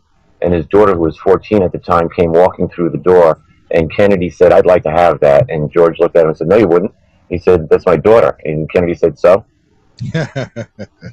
Now I'm quoting this the best I can. You can go look it up. Go find. No, I remember that interview. Yeah. They're salivating right now with all these Mexican kids being pushed across the border. They got a lot of agenda there, but this is like a piñata for pedophiles now. But now, I want to point something out. 80% of the Earth's population live within 90 miles of the coast.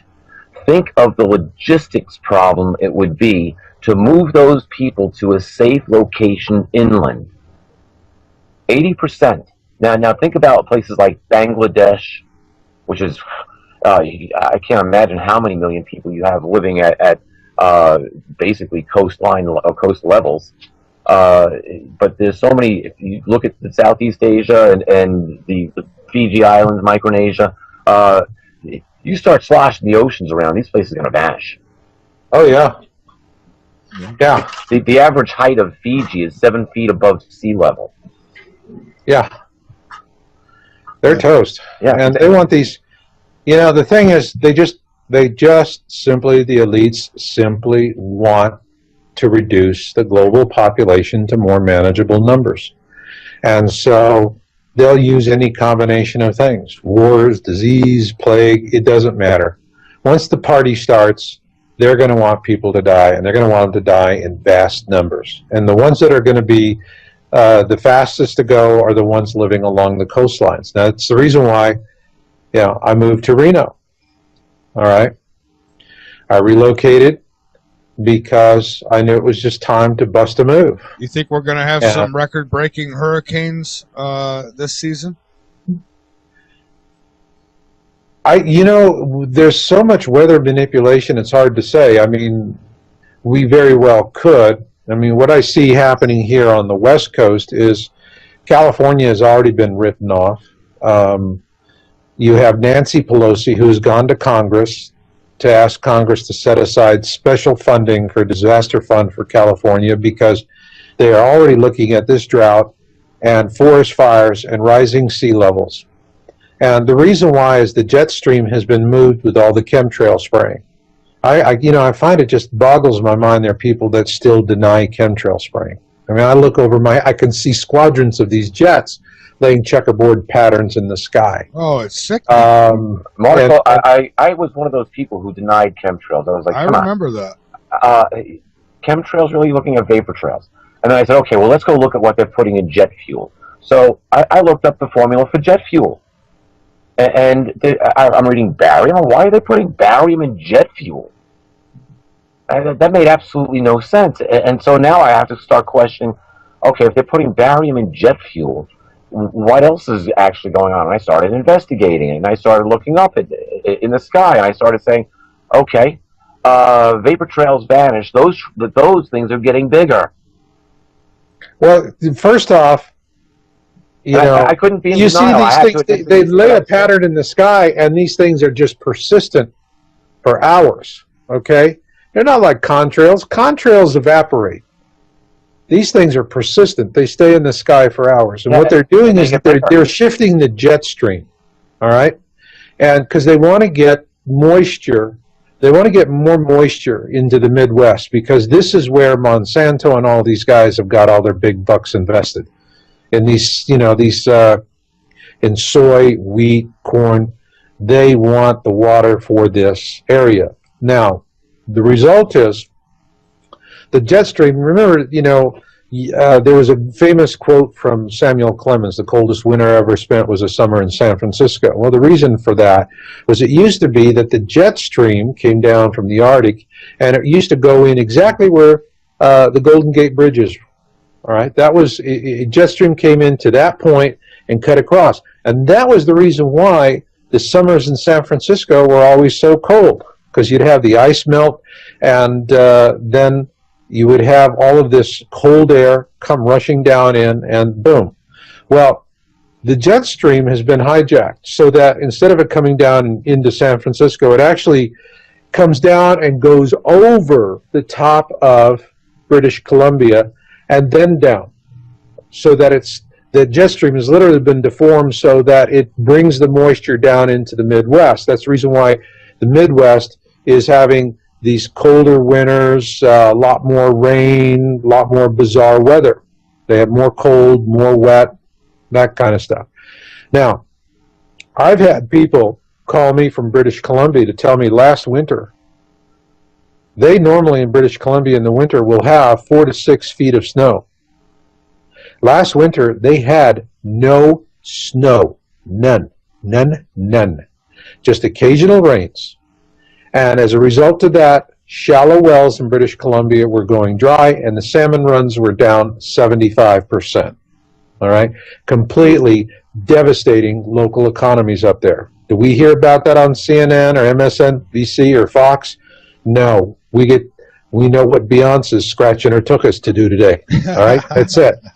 And so we don't, all of this is going on because they're moving it. Now, January 1st, I was walking through the surf in Santa Cruz when I decided to bust a move, because I lived there for 18 years. January in Santa Cruz was always leather jacket, wool scarf, leather gloves, a wool cap, an umbrella, okay? You always were dealing with cold and with wet. And there I am, tank top, shorts, and I'm walking knee deep through the surf on January the 1st, like I would in August. Wow. Okay? Now, it was nice to walk, but it was also, hello, what's wrong with this picture? So I moved to Reno in mid-February. Now, Reno in mid-February got snow. I came up, when I moved up here, it was shirt-sleeve weather, beautiful weather. Matter of fact, know people up here in Truckee, Donner Pass area, and like British Columbia, they would have several feet of snow. You drive down the roads and you see the snow stakes that are set for 3 feet and 6 feet with the reflectors. No snow this winter. None. Donner Pass doesn't have a very good reputation for being nice weather. Yeah, remember Donner Pass Party of 50, Donner Pass Party of 49, Donner Pass Party of 48. That was where all those people died, and, cannibalism was happening up there. That's a real cold place. And when you get up there, I mean, even in, there's some snow on the ground, but not too much. And this is, the weather modification that's going on is extremely profound. In California, I was talking with a man who worked with the Forest Service down there. His job was when they come across trees that need to be cut down to make a fire break, and it's a real gnarly tree that just, the regular guys look at it and go, man, I'm afraid it's going to fall on me. I'm not going to do it. They bring him in. He's the troubleshooter. He's been doing it for 30 years. This guy's a maestro with a chainsaw. And he said, what we're seeing now that really is freaking us out is the redwoods have gotten so dry, they're burning. People get redwood for their decking and for their trims on their house because this stuff is not only bug resistant, it doesn't burn. All right? Redwood trees, you see redwood trees that have been in a fire, it's the bark, it's the outer rings of the tree. The inner rings of the tree are there. And matter of fact, the fire is what the redwoods depend on to initiate their procreation cycle. So there's all of these signs. But if everyone's busy going to Walmart and watching Dancing with the Stars and they're oblivious to what's happening in the world around them, they're indifferent. They don't care. I'll worry, it's like Scarlett O'Hara. I'll worry about that tomorrow. Yeah. And I was just saying in the chat room, I says, I'm willing to bet because of Fukushima and then what BP did. I mean, you put those two together, I think that there's probably a shortage of life within the ocean. And I'm betting that there's going to be a lot more shark attacks. Well, first off, I think that what we're going to see within a few years is the complete death and annihilation of the Pacific Ocean. Oh, I agree. In the meantime, though, I think the sharks are Fukushima is a disaster that is out of control. There's a guy who got a YouTube channel, and I follow him, and is called Nibiru Magic 2012. And this guy is just an old hippie kind of looking fella, and he reads news headlines on what's really happening there, and he's quoting reliable sources. And the point here is it's a disaster. The coriums melted through the reactors 1, 2, and 3. The coriums are in the ground. It's China syndrome. And there's an underground river, and they tried to dam up the underground river, and the dam failed. And so it is a catastrophe that is out of control. It is just going to keep pumping radiation into the Pacific. And this is, they give us these, well, there's more radiation in a banana. You get more radiation if you French kiss a cell phone charger and so forth. This is all, it's really sick. When you see scientists talking like propagandists, it's like, hello, the Nazis are back, alive and well. These guys are right out of the Joseph Goebbels playbook. Radiation is good for you. Yeah, radiation is good for you, and there's more radiation in a banana. Isn't that what the bimbo said? They're already seeing deformities, early deaths, all kinds of problems in fisheries on the West Coast. This is already happening. And the thing about this radiation that's coming out of Fukushima, this is going to keep pumping for hundreds of years. And it is not something that, they've given people this idiotic thought that, well, it's like waste, it eventually evaporates and it'll go away. It'll go away. Nature will clean it up. In about 40,000 years. In about 40,000 years. This stuff is additive. It keeps adding to, not only does it keep adding to itself, but in the process of accumulating, new forms of it evolve, and it becomes even more toxic. And so what we're going to see is we're going to see the death of the Pacific Ocean. There's no question in my mind. Fukushima is going to, and it'll eventually have impacts for the other bodies of water. It'll be primarily, contained in the northern hemisphere, because this is the way the currents carry things. But what's going to happen when all of a sudden cities along the west coast start putting up radiation warning signs? Don't swim. Yeah, well, that's if they ever do. I was going to say, if they do. One of the things, we're facing this, and here this comes into what we would biblically call the Armageddon event. However, a lot of people never make it past this point. It's like, oh, it's the end of the world. Why bother? No, wait a minute. It's not the end of the world. It's the end of the world system. And that's right. It's the end of the world as we know it. And frankly, that's not going to be a bad thing. Humanity really needs to learn that God has given us a sanctuary of life called planet Earth, and we need to be good and noble stewards. Now, exactly. Now, if you look at the prophecies on how they're actually set up during these times, it's after the Nibiru event that the King of Kings and Lord of Lords returns with the armies of the multiverse.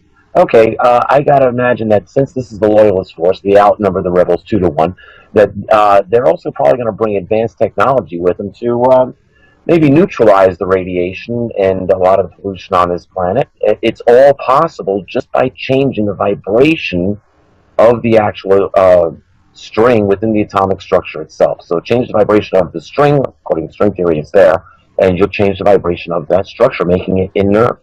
So the technology might be on its way. And this is where... From your lips to God's ears, Peter. Yeah, so, it's not necessarily all doom and gloom.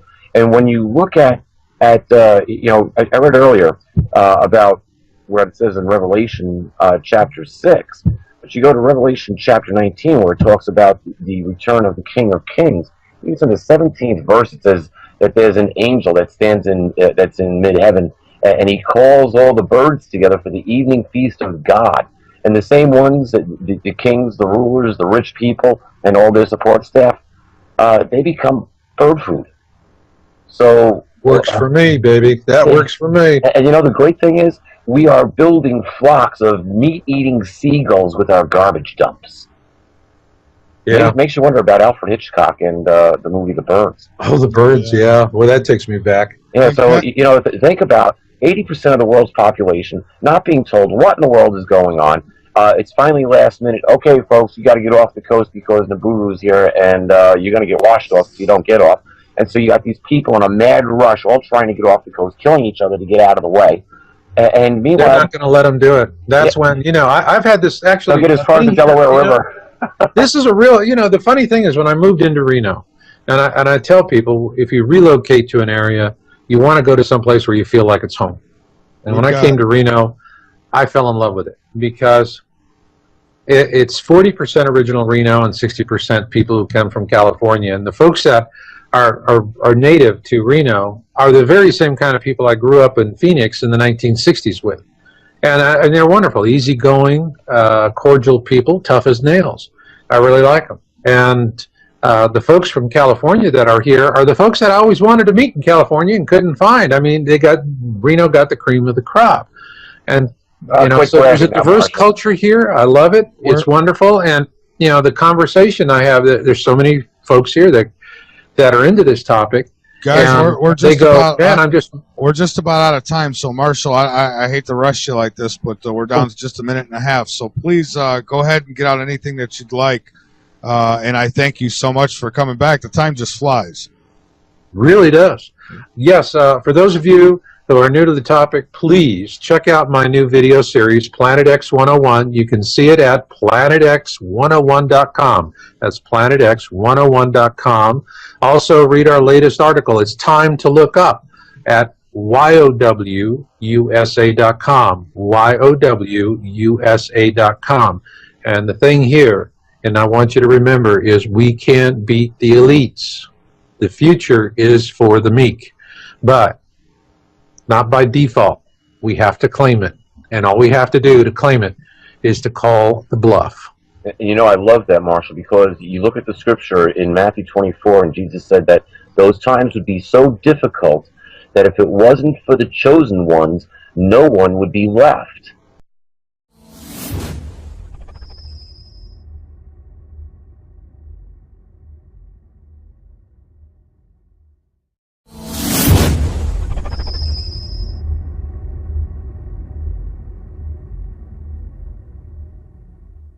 Well, I'm substituting the beer for coffee for right now. Oh my, been a long day, huh? Yeah. Not really. I'm actually in a good mood. The trolls cheer me up, when they attack. I love it. It just makes me feel good. But Marshall, welcome back, and I know you've got some information you want to share, and we're looking forward to learning. So by all means.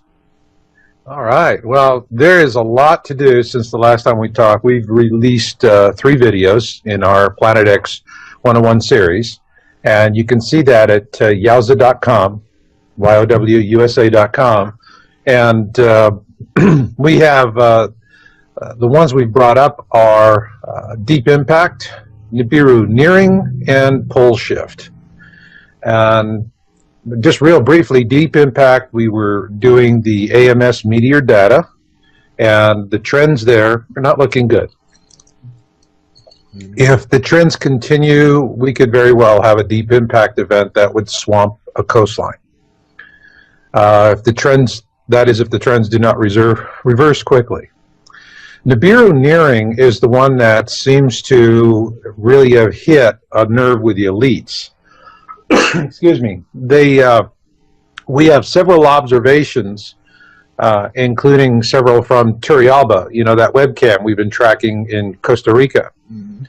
And in response to our program, which went up on June 8th, the U.S. government had the camera tilted down into the dirt, so it's no longer usable.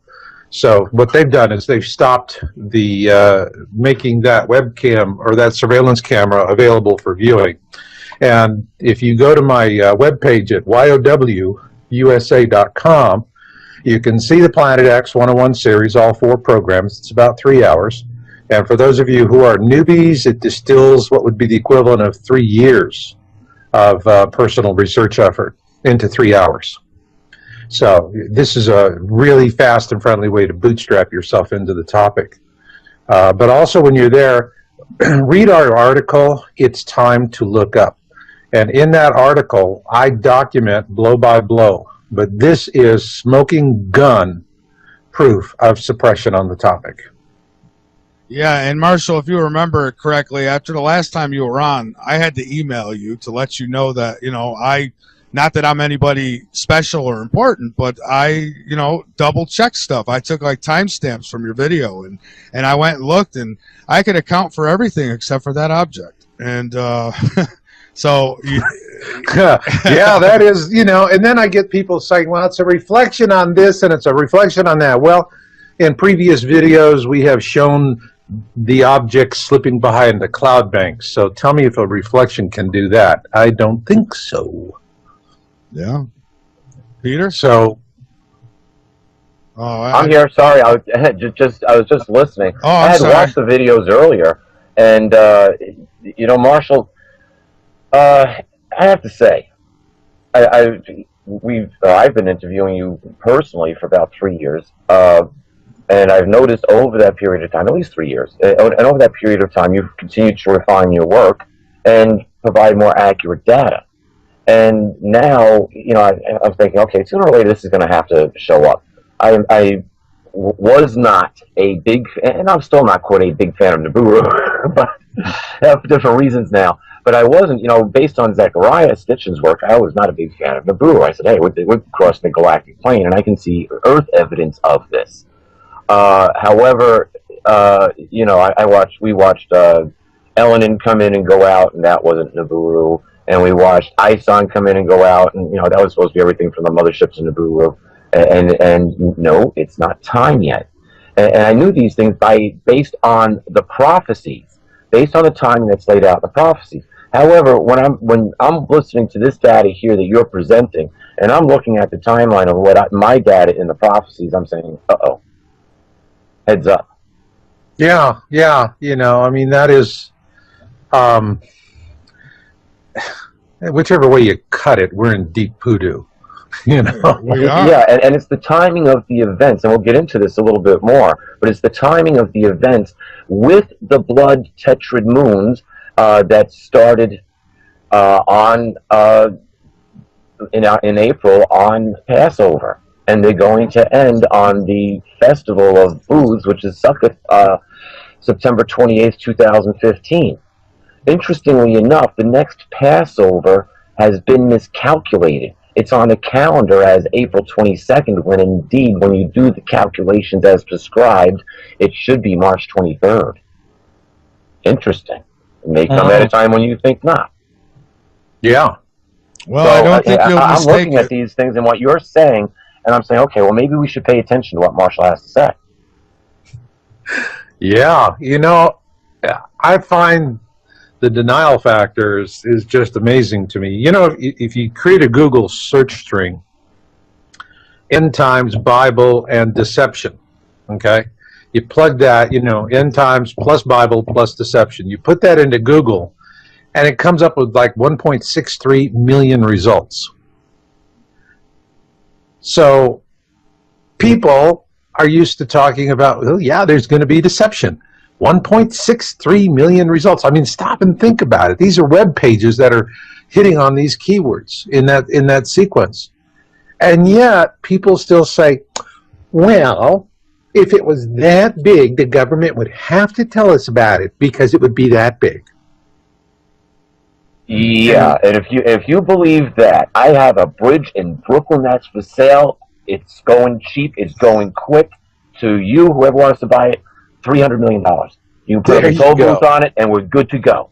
You can make Such your a money deal. back in a year. I promise you. There's a lot of traffic that goes across that bridge. And, it's what I'm seeing is, is just part and part of the suppression. What makes the suppression really so effective is that people really do tend to cling to the bliss of their ignorance like jealous lovers. They do not want they don't want the news. But there's a growing minority of them that do and that are waking up to it. And so that for me was the key issue here to creating the Planet X 101 series, which is about 3 hours of video and capped off with Pole Shift, which gets into a look at, what would the celestial mechanics be in terms of the causality of a pole shift. And, after you've watched this for 3 hours, you're going to see a lot of hard evidence. You're going to see a lot of observations. You're going to see a lot of science. You're also going to see other things. You're going to see prophecy, predictions. It pulls all of the interest angles in there. But at the end of it, if you've gone through the whole 4 episodes in the series, which takes about 3 hours, you'll have consolidated 3 years of personal research. And at that point, you're going to have a really strong mastery of the topic. And the reason why I'm doing that for the newbies is I really want them to jumpstart and to be able to get into it, because they do not have the benefit of time that people have had in the past to contemplate all of this. They really need to get rocking and rolling much faster. And so for that reason, I've got myself working on a dual track where I need to work with the newbies, which is why I do this series, but my greater emphasis right now is to begin helping people who are going to who've already committed to surviving this. Let me ask you. Oh, I'm sorry, Marshall. No, you could finish up. Oh, that was it. Oh, okay. Let me ask you. I'd like for you to one more time go over why it's not a lens flare. And I'm not questioning you. I'm just saying for those who keep trying to, point out and say, oh, it's a lens flare. Can you explain that just a little bit? Yeah, because lens flare, sundog, these have become knee-jerk denial rejections. Yeah, I think you have to look at the video, really, and look at the pictures or the evidence that Marshall presents, or the videos, actually. Right. A picture's worth 1,000 words. Yeah. It is. And, the thing of it that I find a little frustrating is people who say this, or people who, I say, well, have you followed my work? Have you watched my videos? Have you seen everything we've presented? And, it's no. But it's a sundog. But you haven't looked at my work. No, it's a sundog. And you're not going to look at my work. No, I'm not going to waste my time looking at your work. And I mean, it's this, you can lead a horse to water, but you can't make him drink. But, when we started looking at this, of course that's going to happen. Now, I've been in this game since 1999. That's when I wrote my first articles in this field. And it was in about 2003 that I started seeing a real heavy disinformation effort by the operatives being planted with these sundog cell phone pictures. And this was in the days when you had the early camera phones that had, like 1 to 2 megapixel cameras. 2 megapixels was woo. And these cameras had really primitive circuitry compared to what we have now. And so all they had to do is just take it, name it at the sun, and shake it back and forth. And they could get it to do all kinds of stupid things and create halos and reflections and sundogs. Marshall, I just want to say one thing here. What you're pointing out here is extremely important. At one time, I had my own photography business, and I used Hasselblad and Rolleiflex. There's a reason why I use those cameras. Rolleiflex. Good Lord, man, you had the good stuff. Yeah, and for if I really wanted to expand the film, I had a Maya RB67, and that's it. I'm dealing with a piece of film which is 3 inches by almost 4 inches, and I would use ultrafine grain so I could turn around and take that picture and blow it up to a 3x4 photograph, 3 foot by 4 foot photograph, and it would look crisp and clear. So having and with the circuitry, when I love digital cameras. Big frustration with digital cameras now that they're getting up into the 40 megapixel range. Okay, now we're talking. Yeah, but still, you're dealing with circuitry and still the dealing with brain. circuitry and batteries. And I got to be honest with you, when I've gone out on certain shoots, I still have a good old 35 millimeter Olympus, and I'll go buy film and use it because click, you got it, click. And with these digital cameras, it's click. And it just takes forever for them to image. They just don't have the speed unless you're going to go out and buy these really expensive ones. But then you run out of batteries. Then you run out of chips. I mean, the old Olympus, I just get a bag of film and maybe a couple extra batteries, and I'm good to go for a trip. And so it's getting there. But the big thing that we're really finding right now people are using for observations are smartphones. And here's what really made a huge shift in the disinformation effort, because back when the cell phones were 1 to 2 megapixels, you could get all of these aberrations. And so they just started flooding the internet with this nonsense. All right. And we were watching it. We've documented it. You can find it on our site. We were, documenting what was happening years ago. Not that anyone is ever interested in history. And however, things changed in a very pronounced way when Apple brought out the first of the iPhones. I think back then it was about, 8 megapixel was the camera, but it just simply, the iPhone set a whole new standard. And at that point, what we saw was that the disinformationalists stopped the campaign.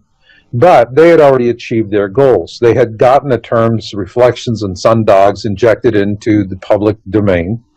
And consequently, when people would look at pictures coming off of smartphones, they would brand them as sundogs just as fast as they would coming off of these junky little phones, which we won't even use images that come in from those phones.